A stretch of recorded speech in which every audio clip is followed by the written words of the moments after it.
I think as well with the kind of moving away from the technical side of things, we've sort of filled that space with like new instrumentation. The levels and layers and time and energy to create these things. It's amazing how much goes into it. And I'm completely fine with people that want to say they don't like the band and they're very vocal about it, but I know you're listening to Animals in your bedroom and you're singing along to it. I know you are. I see the stream.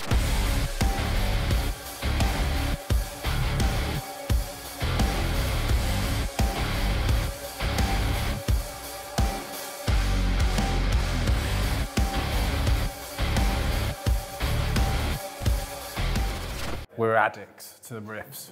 We are slaves to the riff. And I think also we have two people in the band that literally can't stop writing music. I think it's part of their being. Yeah. And they'll both become very unhappy if they weren't creating music. So that, I think, is the main sort of driving force behind churning out so many albums so quickly. We just, we love writing music together. And I think very fortunate to still, after this amount of time, still enjoy creating together. And I think, yeah, for us, it doesn't really feel like work or a challenge. It just feels like something that we just do all the time. We're constantly writing, so.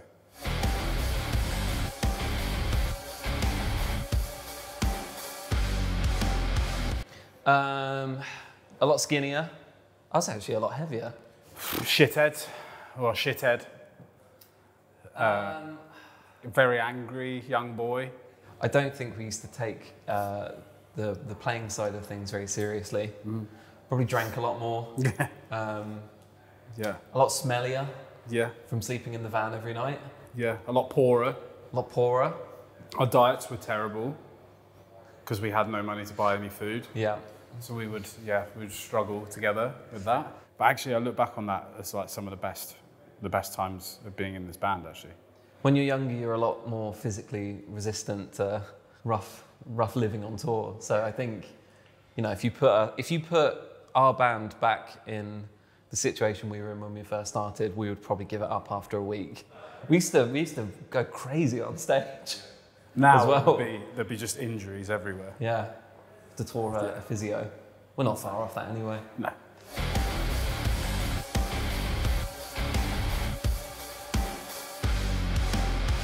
I don't like when people are annoyed at getting older.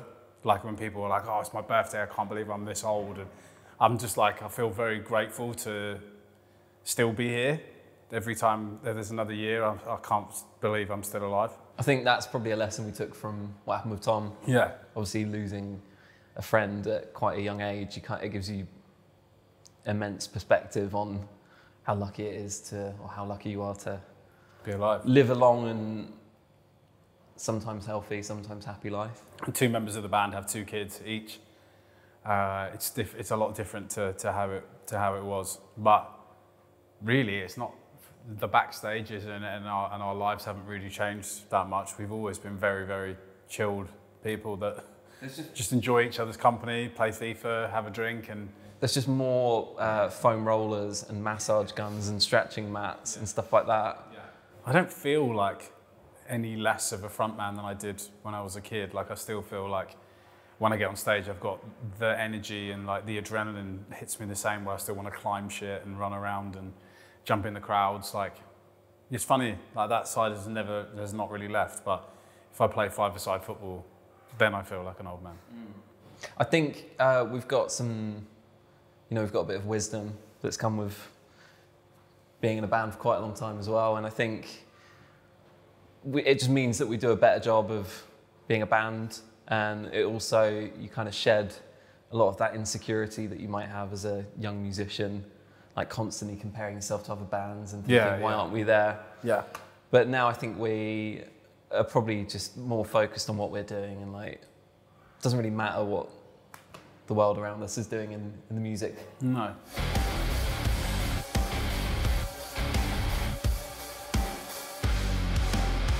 Yeah, it was actually really addictive. And I think that's the thing that I realized during the pandemic, was that I really missed it. and it was actually making life quite hard because you're so used to having months out of the year where you have that mad feeling. Like no one prepares you for being on a month tour where there's thousands of people singing along to your songs every single night. And then that's not a normal thing to go through as a human anyway. And then for that to be gone and you be like, so what do I do? Impossible to match it though, isn't it? Yeah. Like actually being in a room full of people. Yeah. And just the energy from a live show, you can't replicate that. It's mental. It's mental. It's a really strange thing. It's actually, and I think that the further you step away from it, like it's crazy. We've normalized what we do because we were so in it. We were doing it every single night. We were like, cool, we're just playing another show and this is going to be really fun. And then when it goes away, you're like, oh my God, like that is the coolest shit that we get to do. It's like when you hear of athletes retiring and that weekly buzz is just like swept away from them and they really suffer for it. Yeah, like footballers as well, like pro footballers. But I think not every musician, but a lot of musicians, particularly in like the metal and rock world, they kind of get into playing music because they're like performing it, and that's very difficult for everyone. So we tried to fill that space with just making more albums, but did miss it.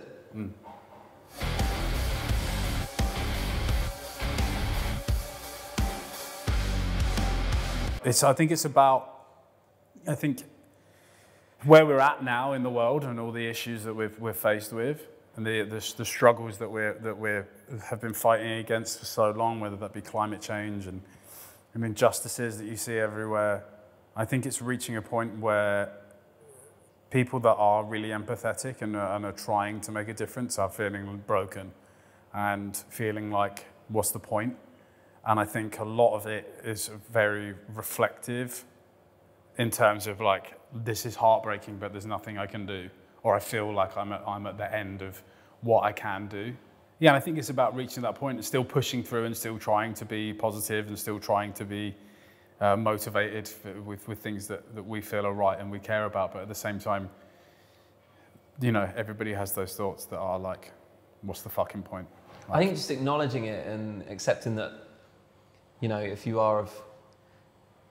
you think like, recognize that things need to change in this world, and you've gotten to the point, kind of like we have, where it's like, what is the point in this? It's obviously, clearly, it's not resonating with people on a big scale.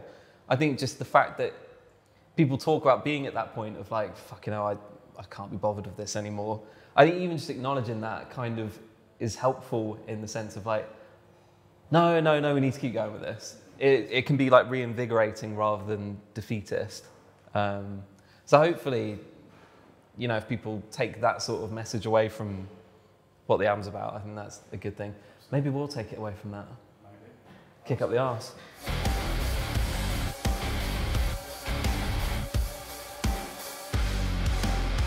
I see us as a sellout, very basic music. Yeah. No, I see us as a very progressive band that is pushing the boundaries of what we think is possible with this band. I think as well, with regards to the technical origins of the band, we stopped getting satisfaction out of writing and playing music like that. Yeah. And it was, we didn't feel like that kind of style of metal was really lending itself to good songs for us. I mean, there's obviously lots of great technical bands out there and we still got a lot of appreciation for them, but for us it was just like, wasn't really... We'd also been doing it since we were like 17, 18. Yeah. 30s, in our 30s, 33, 34s. You change as a person and what you like as a musician changes drastically throughout that time. Nobody is listening to the same music they listened to when they were 13 years old. And if I would be in a band that was like a pop punk band. But the genre of music that we all listen to as a band now and as people is very different.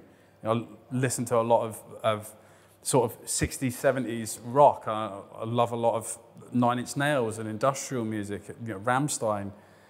You take influence from what you listen to at that point. I think as well with the kind of moving away from the technical side of things, we've sort of filled that space with like new instrumentation, and like there's so much more attention paid to the vocals now. Whereas back in the day, it would be almost like the vocals fit around the song as it was. We now like sort of place so much focus on how the vocals work within the song, and like the song changes because of that. Yeah.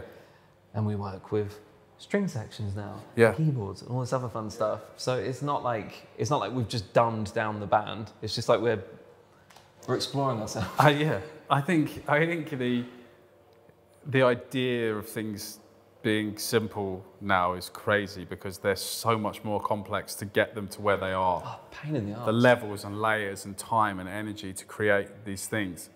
It's amazing how much goes into it. And I think I'm completely fine with people that want to say they don't like the band and they're very vocal about it, but I know you're listening to Animals in your bedroom and you're singing along to it. I know you are. I see the streams. I can see it. I see it at the shows. We see the energy in the room, and it's fucking amazing. But I think there's always kids. There was kids when I was at school that were like, I can't like this band anymore because too many people know them. Oh, elitism exists in metal and hardcore music severely. It's like, embarrassing. Where it'd be like, I found this band, so they're my band, and I want them to continue living in their mum's basement forever, and they're never allowed any success. And as soon as they start doing well or get signed to a record label, people are like, nah. They've sold out. Yeah, they've sold out. You can't just have success in these genres. If you get beyond, a certain level, you've sold out.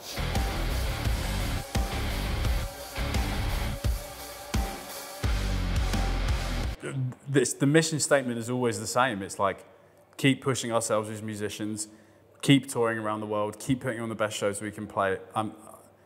It was an absolute dream come true to get a #1 because we never thought it was going to happen. To have it in Australia and England was unbelievable. But that's not why we write our albums. We write our albums because we love writing music together and we want it to connect with people and to make people happy and to make people have something new and enjoyable to add to their record collection.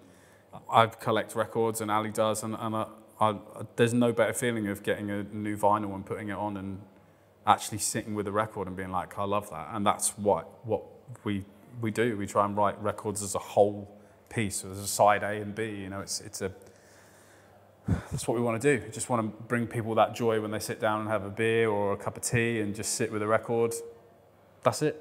The dream is for a world where you can release music and, or any band can release music and not feel like they're about to receive an influx of dog shit in their social media comment sections, and bands can just make the music they want to make, and if people don't like it, they can go, I'll just put something else on.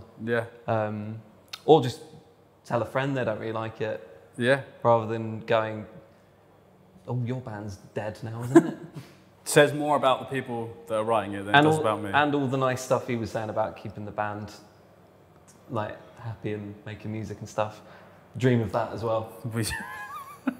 We're still happy, so we're still having a good time and we still love it and we still get to play shows, and we've been doing it I've been nearly doing it for 16 years. Too long, if anything. I don't know how much longer the band was around for a long time before that. So, we're just honestly very blessed and stoked to be here.